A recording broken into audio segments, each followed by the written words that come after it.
seluncuran, kita hitung dulu 1, 2, 3. Jadi sebelum meluncur, kita coba menghitung untuk mencoba memberikan interaksi atau memberikan suara pada aktivitas itu. Jadi misalnya anak mau bermain apa, kita coba hitung. Misalnya dia menarik benda, melewati mobil, kita 1, 2, 3 dorong. Atau misalnya halo, assalamualaikum warahmatullahi wabarakatuh. Salam sejahtera untuk kita semua. Ketemu lagi dengan saya Miji. Saya adalah seorang okupasi terapi di kota Palangkaraya.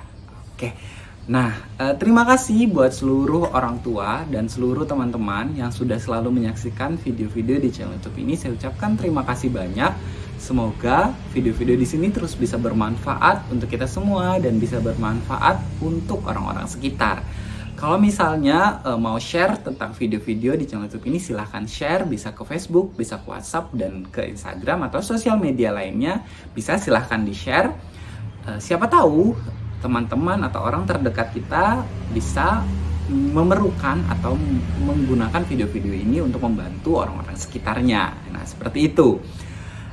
Oke, di video kali ini kita mau sama-sama membahas faktor-faktor apa saja yang bisa atau aktivitas apa saja yang bisa dapat membantu perkembangan kemampuan komunikasi atau kemampuan bicara pada anak-anak kita. Nah, hal-hal di video ini yang akan saya sebutkan adalah hal-hal sederhana yang bisa membantu untuk meningkatkan kemampuan bahasa atau kemampuan komunikasi serta kemampuan bicara pada anak-anak kita. Nah, semoga video ini bermanfaat.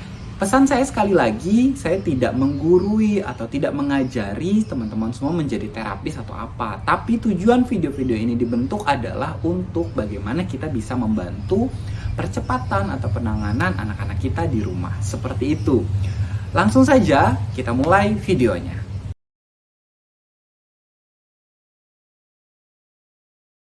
Nah, tadi seperti yang saya sebutkan di depan, di video ini kita mau sama-sama membahas faktor-faktor atau aktivitas apa saja yang dapat membantu anak-anak kita untuk bisa mempercepat kemampuan komunikasi atau bicaranya. Nah, sebenarnya banyak sekali faktor-faktor yang bisa membantu anak-anak kita. Nah, ini yang saya sebutkan adalah sebagian kecilnya atau contoh-contoh sederhananya saja. Nanti kalau ada ide boleh ditambahkan di kolom komentar di bawah seperti itu.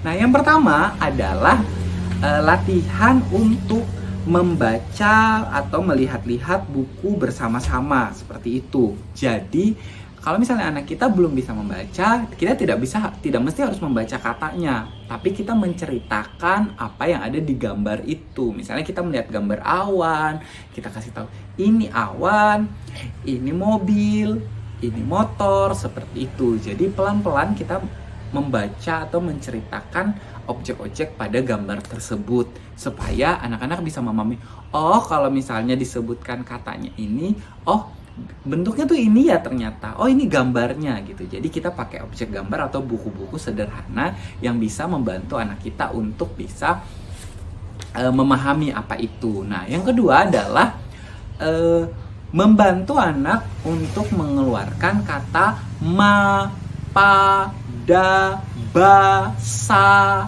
Kata-kata yang sederhana kayak 2 huruf aja, ma, pa.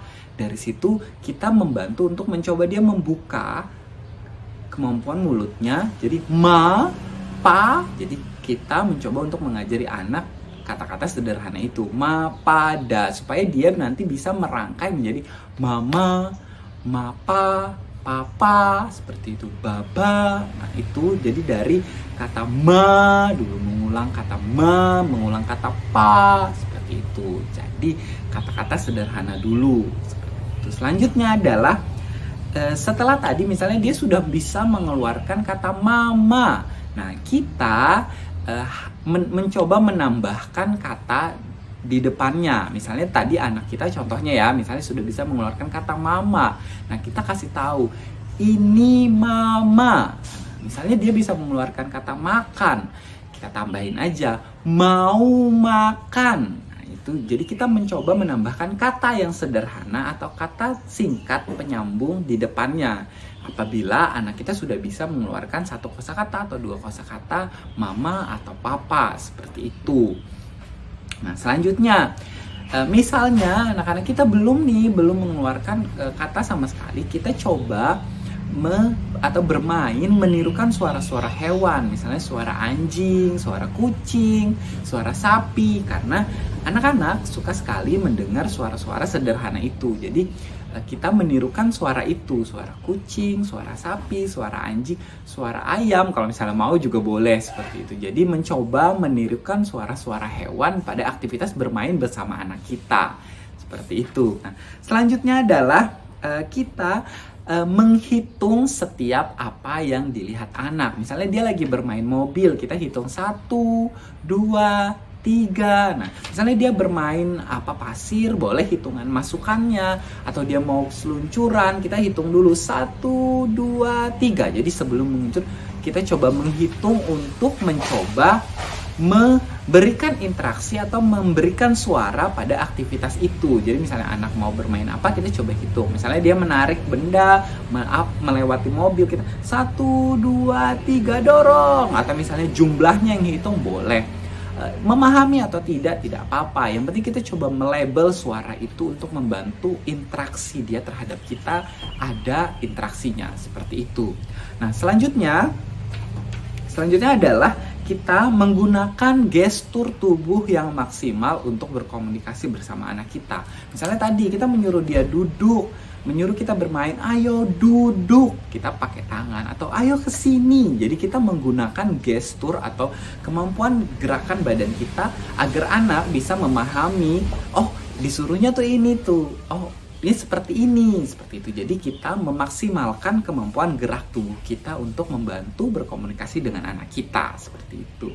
Nah, sebenarnya masalah gestur atau komunikasi gerakan ini ada saya bahas di video tidak lama dari video ini. Coba dicek tentang bagaimana berkomunikasi sederhana pada anak kita. Nah, di situ ada saya bahas lengkap bagaimana sih trik sederhananya untuk berkomunikasi. Nah, ada penjelasan lebih dalam tentang bagaimana gestur tadi, seperti itu. Nah, selanjutnya adalah kita menunjuk warna atau melihat-lihat warna. Misalnya kita lagi main, merah, misalnya kuning, hijau. Nah, itu untuk membantu anak-anak bisa memahami, oh warnanya ini, oh ininya seperti ini. Nah, tapi saran saya bahas atau kenalkan warna-warna dasar dulu, merah, kuning, hijau, biru. Kalau warna-warna yang lebih kompleks kayak ungu, merah muda, jingga atau orange, itu tuh nanti dulu. Jadi anak-anak kenalkan dulu warna-warna dasar atau warna yang paling banyak mereka lihat di lingkungan mereka. Nah, itu digunakan untuk bagaimana anak bisa menggunakan kemampuan itu untuk memahami. Jadi ada warna-warna dasar tadi. Nah, oke. Selanjutnya berbicara pada saat beraktivitas bersama anak. Nah, berbicara pada saat beraktivitas bersama anak ini biasanya kita suka lupa. Misalnya kita mau memandikan anak, biasanya kita langsung mandiin aja, gosok-gosok aja. Nah, jangan. Nah, pada saat kita memandikan, coba kita berbicara yang santai, berkomunikasi yang ringan, atau membahas tentang mandinya, itu boleh. Jadi pada saat beraktivitas bersama anak, jangan kita hanya diam saja. Jadi kita mencoba untuk berbicara bersama anak kita, membahas sesuatu yang sederhana, itu membantu untuk anak kita bisa memahami komunikasi terhadap kita. Misalnya lagi makan juga kita ajak berbicara, kita ajak berkomunikasi sederhana. Misalnya lagi menunggu, lagi duduk di kursi, kita ajak anak kita berbicara. Misalnya, tuh ada pohon, oh itu ada burung. Nah, komunikasi sederhana itu membantu anak kita untuk bisa memahami dan bisa berkomunikasi. Ini membantu banyak hal terhadap aktivitasnya, baik ketenangan, rasa nyaman, komunikasi, banyak sekali seperti itu. Nah, selanjutnya adalah mengajarkan anak kita untuk menirukan gerakan-gerakan sederhana yang bermanfaat untuk komunikasi. Jadi kayak gerakan dadah, kiss bye, muah, tepuk tangan. Nah, itu gerakan-gerakan sederhana yang membantu anak-anak untuk bisa menambah kemampuan komunikasinya. Misalnya dia nggak mau, dadah, kiss bye, salim, tepuk tangan. Nah, itu itu komunikasi sederhana yang bisa dan harus kita ajarkan terhadap anak kita, karena itu bagian dari komunikasi yang sebenarnya tanpa suara tapi orang sudah memahami. Jadi ada menirukan gerakan seperti itu. Nah, selanjutnya, pada saat anak kita mengoceh-ngoceh, misalnya ngomong apa atau apa, coba perhatikan anak kita dan coba kita masuk ke dalam komunikasinya. Ini komunikasi selanjutnya. Jadi misalnya anak kita bilang, ngomong cerita sesuatu tentang apa gitu, atau dia bernyanyi. Nah, coba kita dengarkan nyanyiannya. Oh, dia bicara apa ya? Oh, dia gimana ya? Nah, seperti itu selanjutnya kita masuk ke dalam nyanyian itu gitu, coba. Oh ini. Jadi kita ikuti agar kita masuk ke dalam komunikasi anak kita seperti itu.